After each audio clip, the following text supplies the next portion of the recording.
Hi, everyone. My name is Maria, and I am the founder of Travelries, the travel consultancy helping to make it easier to travel long term. And I am excited to have with me today Alyssa Tormila, who is the head of Laurel Springs Schools. And you might be thinking, wait, I thought this was a travel channel. Hold on. There's a reason we're talking about this. It's really important. For families who aspire to travel long term, you have a huge hurdle to clear. What are you going to do about school? So I'm excited to have Alyssa here today to talk about Laurel Springs, which is an online school and one that families who have traveled long term have used successfully. So together we're going to dig into what is online learning, why should you not overlook it? Alyssa, thank you so much for joining me. I'm so excited to be here. Thank you for asking me in. Absolutely. All right, let's dig right in. I'm Great. really curious. What do you think parents are picturing when they hear online learning? And what do you think surprises Mm. them most about the actual reality of it? I love that question. And I think it's an especially important question after COVID, right? Because I think before COVID, the idea of online learning was kind of hazy. Most families didn't even think of it, they didn't even know it existed. Then COVID happened, and we did emergency digital learning, which is a vastly different experience than true built online learning, which is what schools like Laurel Springs do. So I think parents after COVID have this in mind that, oh, their kids are going to be doing this, random Zoom calls, in classes with people, and they are going to have homework, and it's going to look kind of like regular school, but not. And they're going to be, frustrated because a lot of students felt that way during COVID digital learning, even in the spaces where the schools were doing everything they could to make it a positive experience, and a lot of them did. I think the big thing that parents discover when they join us is that it's a very structured, very carefully thought out type of learning that is not intended to be traditional school learning online. It's designed to be learning that's using online space to benefit learners, and in particular, in that area of being individualized and personalized in their learning, and create that stability so that as students are, for example, moving around the world, relocating, traveling frequently, they don't have to worry about missing school. They take their school with them, and they get the control and the ownership over when and how they're doing their learning. I think that's the part that surprises and really makes parents super happy once they figure out how it works. Yeah, and I imagine that, if you are part of a family that is traveling around the world, the stress of attendance policies Oh, huge. would be a lot for a kid or Yeah, a family to navigate. absolutely. Um, I worked in private education, brick and mortar, for almost 20 years. And that was one of the biggest pain points we would run into for families that, either had big things going on for their kids, like athletics or performing arts, or families who needed to travel or wanted to relocate for a job.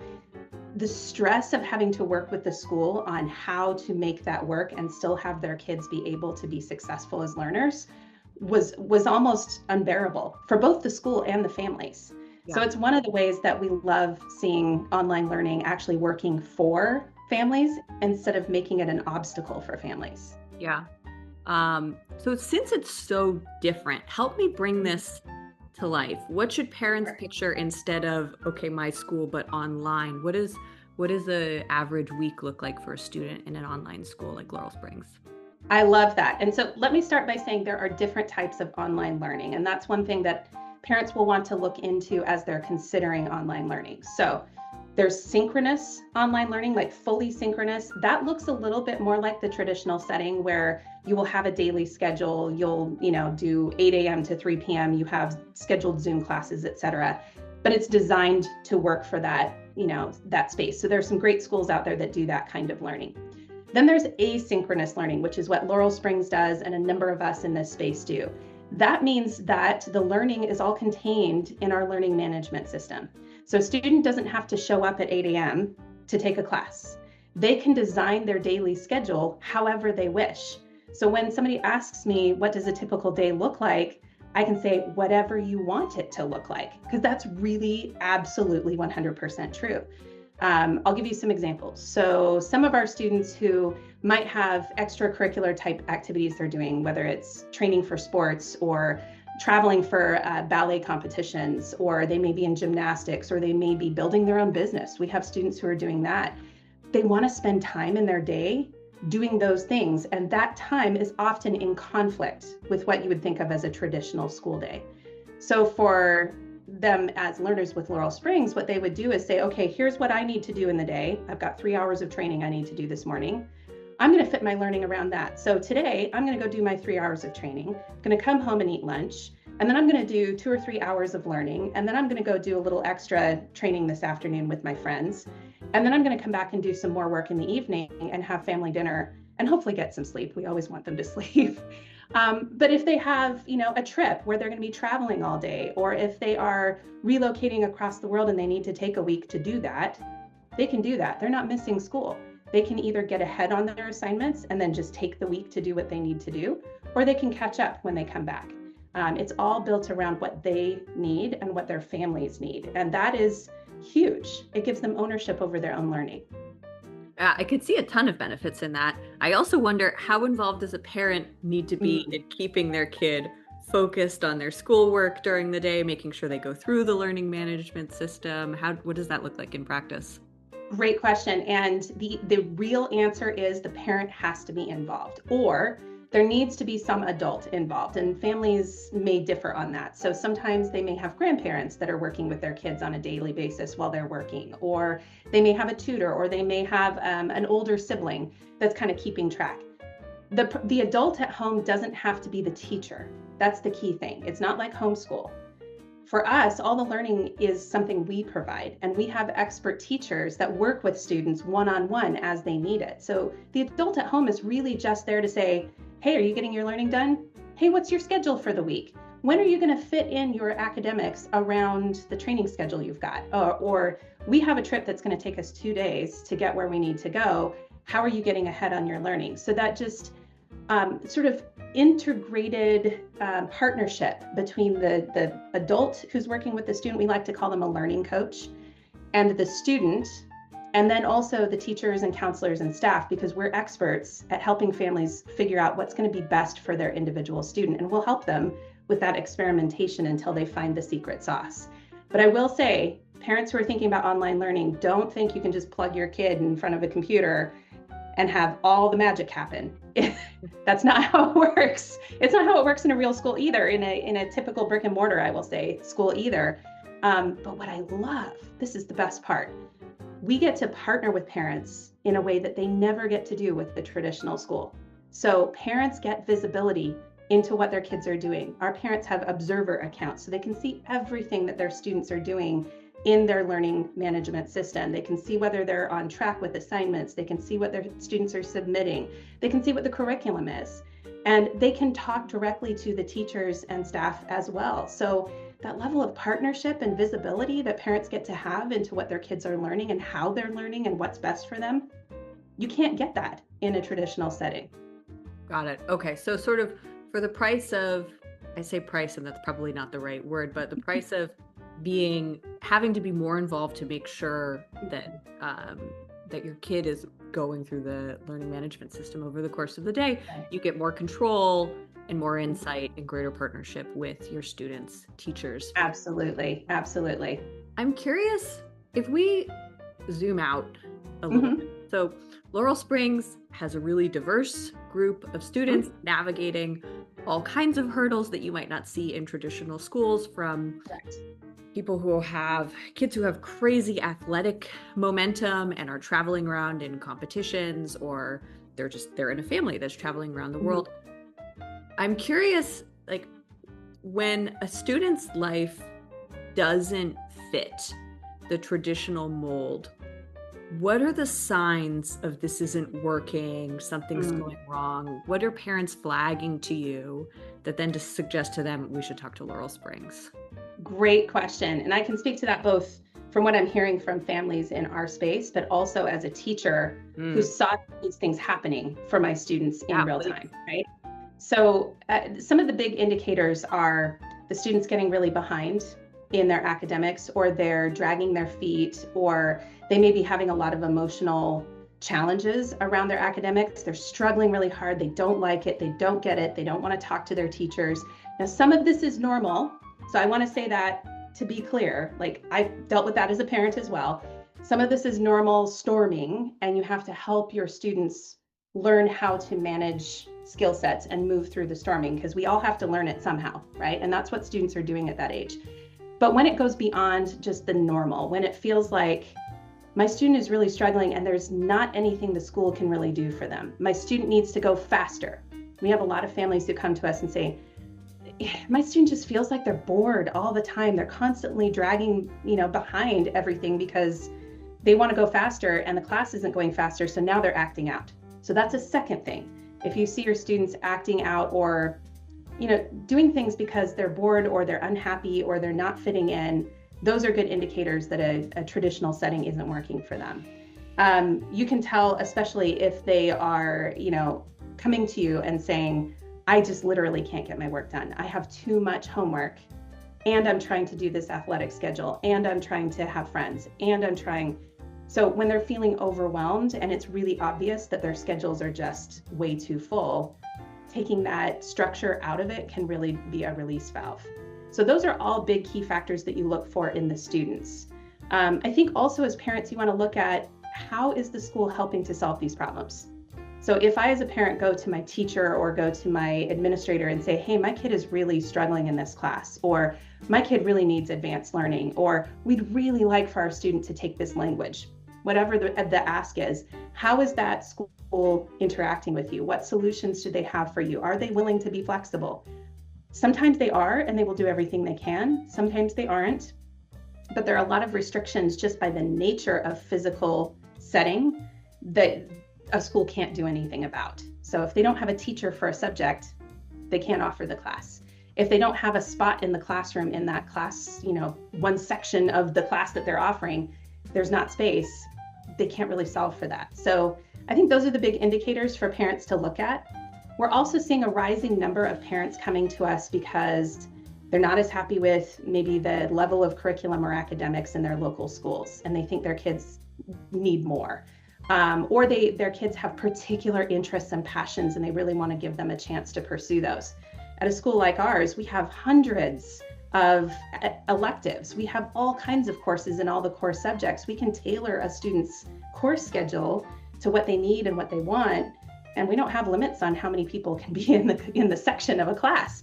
So there's a lot more opportunity to tailor learning to the student, as opposed to making the student fit in to whatever learning space that they're in their current environment. Yeah, that's a lot of different use cases.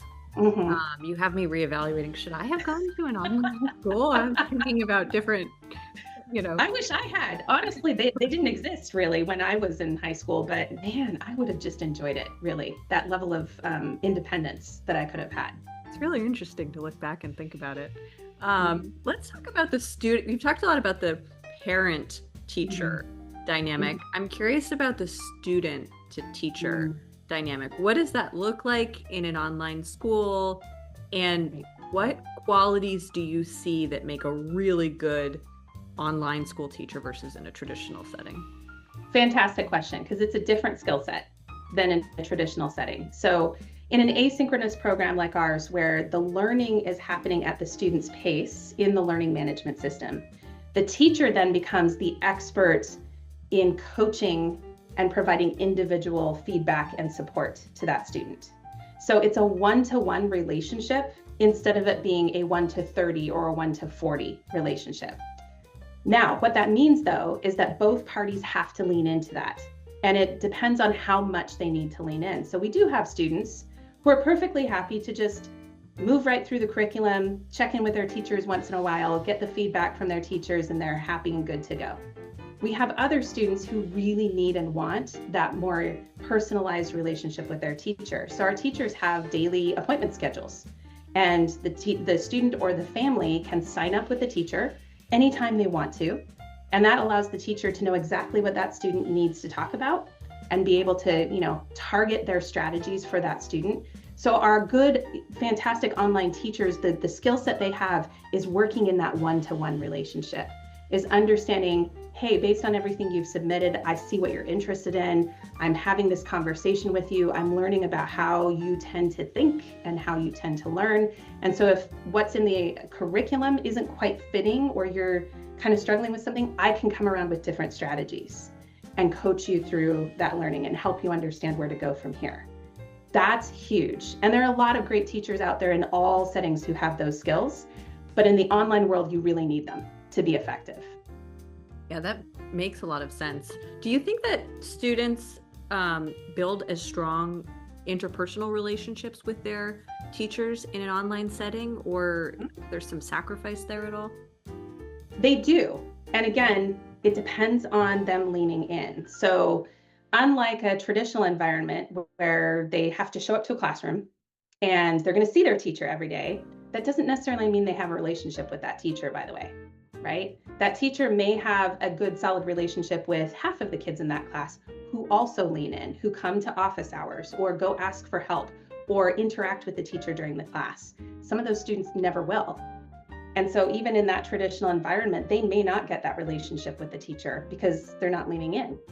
In our space, you have to be more deliberate. And that's true for us as adults as well. I admit I was a little nervous to move into the online world as an adult educator. I thought, gosh, I won't just be able to pop down the hall and talk to so-and-so in their classroom or talk to so-and-so in their office. But it turns out we can build deeper relationships by being deliberate. We set up times on a regular basis with each other. Our teachers reach out to our students who they think may need more and try to set up those times to meet with them on a regular basis. Our counselors set up regular appointments with their students once a week, once a month, whatever they need based on what that student needs. You don't get that in a traditional setting. You're lucky if a guidance counselor meets with your student twice a year, maybe, right? So there's a lot of opportunity, but I will say any parents who are thinking about moving into online learning, one of the things you have to do is lean in. In order for your student to build those relationships, you have to encourage them to set up the appointments, to make the time to go to clubs and activities, to participate in the live events when you can. Because when you build those relationships, then it becomes magic. It really does. I can't even tell you the kind of magic I've seen with students who interact with each other on a regular basis.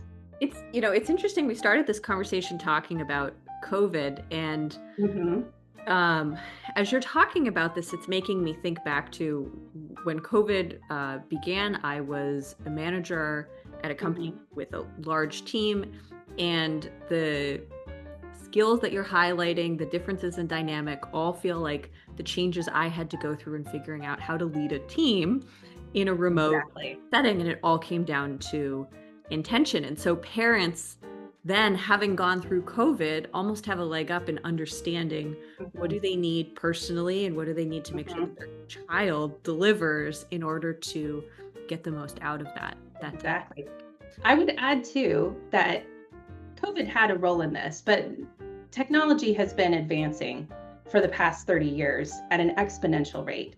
And I think any adult who works in any industry has seen the impact of technology on the way we communicate and work with other people, right? And that's just going to continue to shift and evolve over time. Remote work is a much bigger thing now than it used to be. People traveling and working while they're traveling, that's a huge thing now. So I think we as adults know that those skill sets are required to be successful in almost any industry. So as our students are growing up and moving into college or career, we have to anticipate, and colleges, almost every college out there is requiring some level of online learning for their students now because they know these skill sets are required. So when we look at that, we go, okay, so what our students really need to be successful as adults is ability to build independence, to be able to manage your own schedule and manage your own workload, and to think about your life as being a collection of a lot of different things that you need to manage on a daily basis, to be able to talk to people deliberately. So I'm going to go see my professor when I have a problem. I'm going to go talk to my boss when I have a question. I'm not going to hide in my office or behind my computer screen and worry about it. I'm actually going to take action to do something about it. that's one of the huge benefits of being in a program like this is our students are building those skills from kindergarten up, little bit by little bit. And we help them, knowing developmental stages, we help them build those skills. So by the time they graduate, they go off to college and they tell us, I can't believe how many students don't even know how to set up their own schedule. They're getting so behind in work because they're not thinking about, hey, this project is due in 4 weeks. I got to figure out my time over that 4 weeks. It's amazing. Yeah, I think that's a great point. I was actually going to ask you about it because it feels like with more flexibility, certainly, your parents are leaning in to help add structure and discipline around it. But it feels like it's a really important skill for the student to learn to have control over their schedule when and how they learn. And so absolutely, I'm glad there's an incremental approach. Let's talk about Laurel Springs specifically. What do you think differentiates Laurel Springs from other online schools? Great question. So one of the things is we've been in the business longer than any other online school. So in fact, we are celebrating our 35th anniversary this year as a school. Wow. We've been around since 1996 as an online school, and we actually existed a little bit before that as well as a more like distance learning small organization. So we've been thinking about this and moving in this space right from the beginning before anybody knew what this looked like.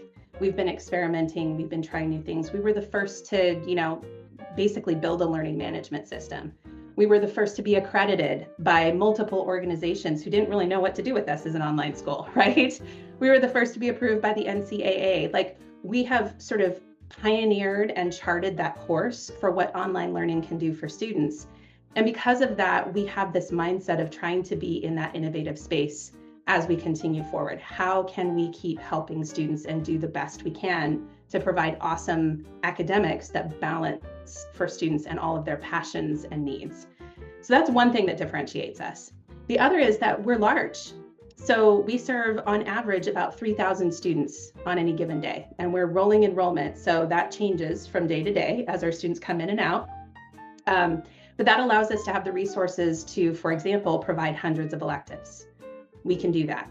We have the resources to have 6 different world languages. So our students have lots of options there, which is amazing, including ASL, which for students, for example, who are struggling with learning differences, that's often a recommended language for them to take because of it requires a whole different set of skills. And most schools can't afford to do that. They don't have the resources to offer that language. So that's an example. We have just incredible teachers who are experts in their fields and they know what they're doing. And a lot of them have been with us for a long time. And one of the huge things is our counseling program. So if you go to a typical brick and mortar, you would definitely, especially in high school, have some counselors on staff. They're going to have huge caseloads. The average caseload in the United States is something over 250 students per counselor. And for many public schools, it's a lot higher. For us, our caseload is far lower than that. We have a large staff of counselors and we provide counseling support from kindergarten all the way up.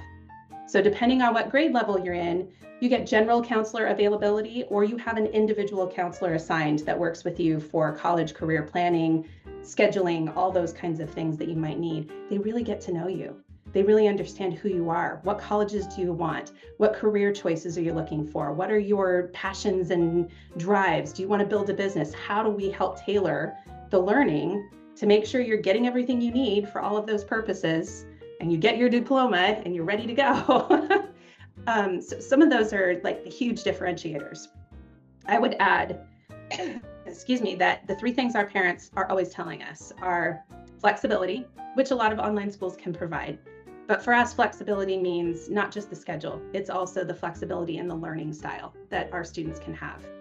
The second is the quality of academics. We have excellent curriculum. A lot of our families tell us, I can't believe my kid is learning more in an online environment in fewer hours than they ever did in a brick and mortar. This is far above and beyond anything that they had before, which is amazing.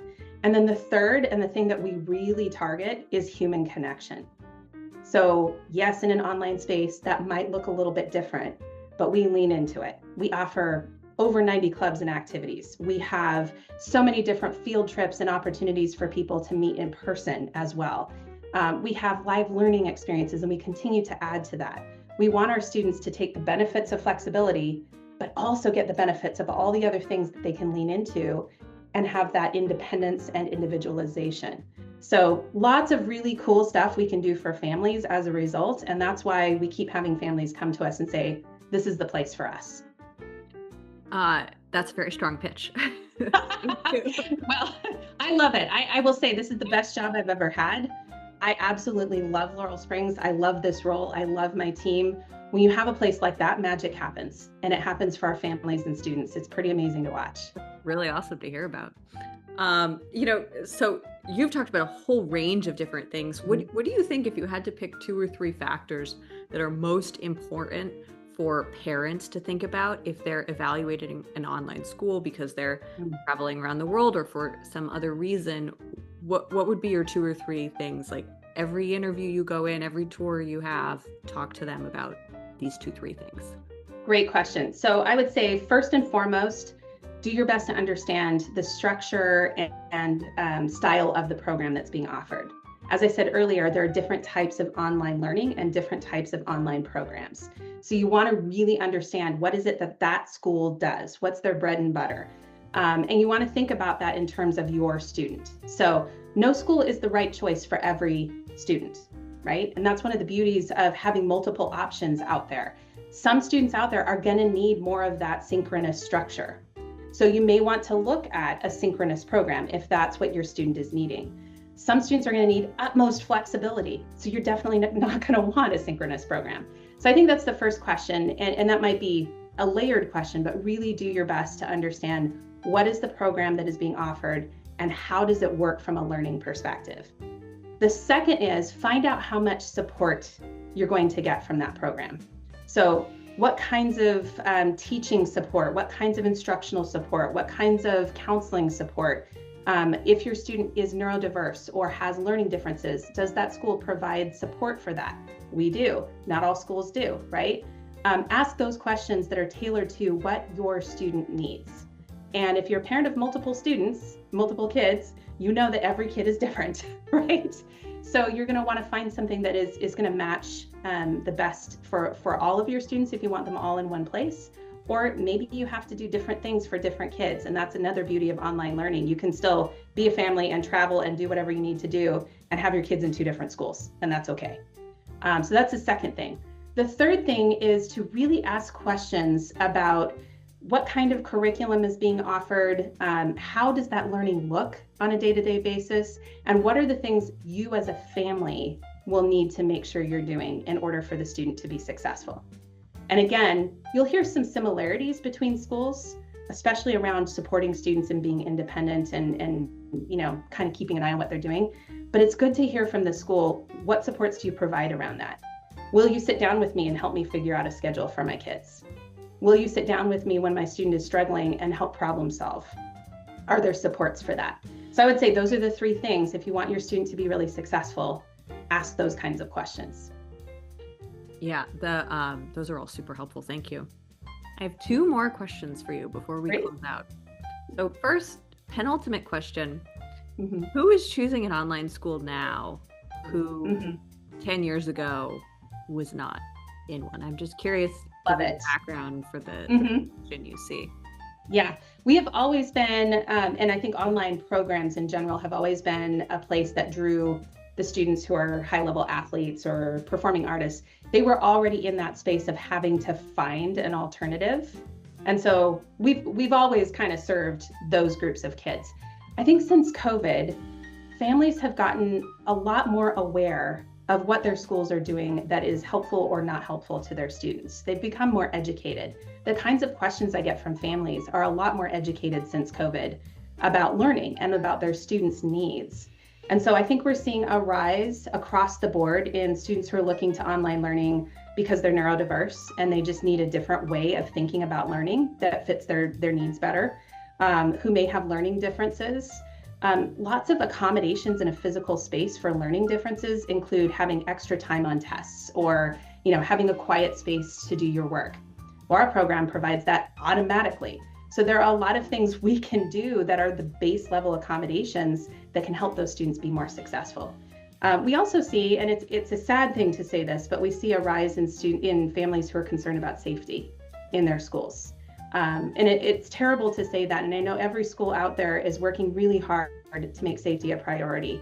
But when you see all of the news around safety issues, or if you have safety issues arise in your local school, that can be really concerning. So we do have families who are looking to us because of general safety, or because their students have been suffering from bullying or having other kinds of social challenges in their school, and they just need a different environment. So those are some of the areas that we're seeing some shifts since COVID. And I think, again, people also know it's more of an option. So as they're trying to solve challenges for their family, they know that online is an option, and they start looking. Yeah, that last point is very sad. I'm sorry to hear that, but I'm also glad there are alternatives. All right, final question for you, Alyssa. We talked about how online learning has more recently evolved. How do you see it evolving in the future, say over the next 5-10 years? What do you see changing? I think there's a lot, right? And I spoke to this earlier. There's been sort of an exponential curve of technology change, and that has affected every industry, but it's definitely affected education as well. So this is dating me a little bit, but I've been in education from the point where we started talking about the internet and the impact it was going to have, and calculators and how those were going to have an impact, to the point where we were having one-to-one devices, and I was leading the charge with my school on bringing one-to-one devices into the classrooms, to now the point of AI as another piece of technology shift. I think we're going to have to continue to wrestle with how technology adjusts the opportunities that we have for learning.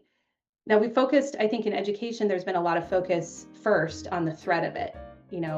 Kids are going to cheat. Kids are not going to be doing their work. They're not going to be building their skills. Well, yeah, kids will take shortcuts. They've been doing that since day one, in whatever way they could, whether it was writing notes on their hands in a test or passing notes during a study hall. They've been using whatever tool they have to take shortcuts if they can. So that's kind of a different question. It's how do we deal with helping students not take the shortcuts, right? So that's one side of it. But I think that in online learning especially, we have some opportunities here for technology to, for example, help us shorten and streamline the process of curriculum development. That could affect any type of education, but especially in online learning. How can we use technology tools and AI to do some of the background work that takes so many person hours, and then allow our experts, the humans who need to, test for the quality, to spend their time and energy on the quality part? That could shortcut that process enormously. Same thing for instruction, where we can use technology, and we've been doing this for a long time. It's not just AI, where we can use technology to help make things faster and easier on the productivity side for teachers and students. Then they can spend more time on the human piece, which is learning, developing relationship, being creative, problem solving, the stuff that humans really need to learn and grow in. So I think if we're deliberate and smart about the way we progress in online education and in education as a whole, this could be a real opportunity. So I would anticipate that 5 years from now, there could be some real big changes or real differences in the way we approach education as a whole and online learning. I mean, I will just joke. I mean, I'm a Star Trek fan. I would love to see transporters happen so that we could just transport ourselves wherever we want to, and then we can be in person. Will that ever happen? I don't know. But I do think that we're on the cusp of really having to rethink what education is supposed to be. What are the best strategies? How can we actually build our students towards success in a future that's really hard to nail down because it's looking so different on a daily basis? That's a wiggly place to be, but it's also an exciting place to be. Yeah, definitely. And it feels like online school in general, and certainly Laurel Springs, is sort of in this moment where we're coming from a space with traditional school where you needed to make your life fit a certain mold, and now you can mold school and your child's academic momentum to the lifestyle you want to live, which exactly. I mean, that's exciting. But the current traditional models that we know today were built around the need to standardize. That was the intent. That was the whole point of big schools and standards and having multiple kids in a classroom and having grade levels. Like that system was designed for standardization.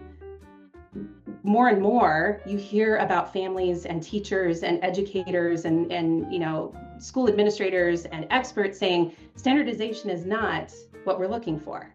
We want to have everybody learn, but how they get there isn't necessarily needing to follow the same path. But when you're in conflict with a system built for that, that makes it very hard. So I think what we're seeing with families leaning more into online learning is that they're realizing, I don't have to be in that conflict anymore. I don't have to fight that fight. I can have everything I want and make it work for my kid. And as many of our parents tell us, have my kid love to learn again. And they didn't used to. So, I mean, win-win. Yeah, absolutely. It's a great point about the standardization and the evolution there. Well, Alyssa, thank you so much for joining me today. Thank you. I have to say, multiple points in this conversation, I thought, should I have just been in an online school with that? Me too.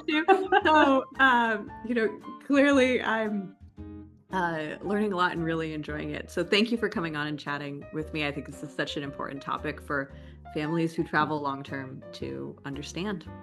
Absolutely. Well, thank you for having me. As you can tell, I'm very passionate about this. I love talking about these kinds of things. So anytime, I'm always happy to have more conversation. Absolutely. All right. Thanks, Alyssa.